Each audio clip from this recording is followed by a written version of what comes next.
Little Women by Louisa M. Alcott. Read by Kate Harper. "Christmas won't be Christmas without any presents," grumbled Joe, lying on the rug. "It's so dreadful to be poor," sighed Meg. "I don't think it's fair for some girls to have plenty of pretty things and other girls nothing at all," added little Amy with an injured sniff. "But we've got Father and Mother and each other," said Beth contentedly from her corner. Joe said sadly, "We haven't got Father, and shall not have him for a long time."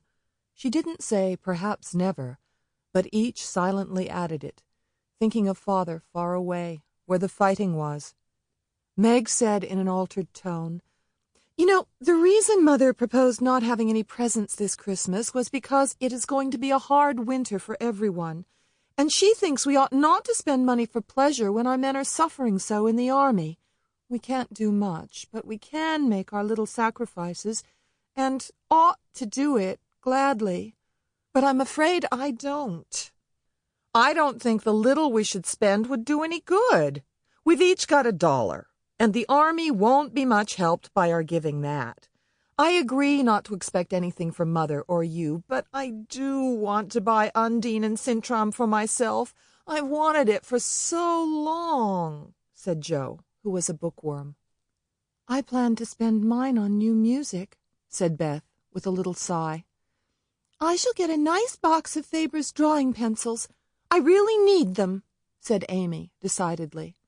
"Mother didn't say anything about our money. Let's each buy what we want and have a little fun. I'm sure we work hard enough to earn it," cried Joe. "I know I do. Teaching those tiresome King children nearly all day when I am longing to enjoy myself at home," began Meg. "You don't have half such a hard time as I do," said Joe. "How would you like to be shut up for hours with Great Aunt March? Such a nervous, fussy old lady who keeps you trotting, is never satisfied, and worries you till you're ready to fly out of the window or cry?" "I think washing dishes and keeping things tidy is the worst work in the world, and my hands get so stiff I can't practice well at all." And Beth looked at her rough hands. "I don't believe any of you suffer as I do," cried Amy. "For you don't have to go to school with impertinent girls who label your father if he isn't rich, and insult you when your nose isn't nice." "If you mean libel, I'd say so, and not talk about labels as if Papa was a pickle bottle," advised Joe, laughing.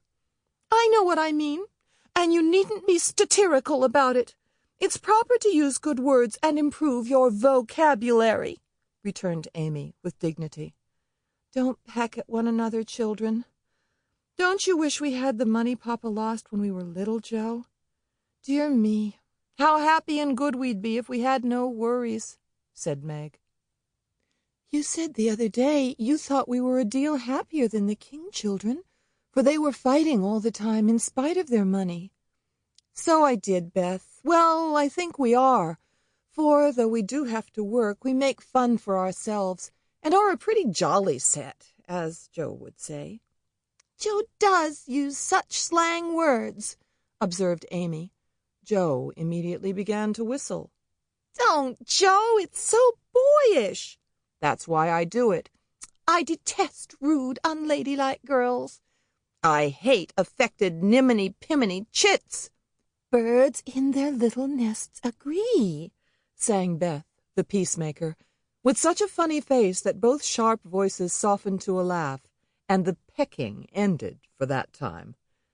The four sisters sat knitting away in the twilight, while the December snow fell quietly without, and the fire crackled cheerfully within. It was a comfortable old room, and a pleasant atmosphere of home peace pervaded it. Margaret, the eldest of the four, was 16, and very pretty, being plump and fair, with large eyes, plenty of soft brown hair, a sweet mouth, and white hands, of which she was rather vain. 15-year-old Joe was very tall, thin, and brown, and reminded one of a colt. She had a decided mouth and sharp gray eyes, which appeared to see everything, and were by turns fierce, funny, or thoughtful. Her long, thick hair was her one beauty, but it was usually bundled in a net Sample complete. Ready to continue?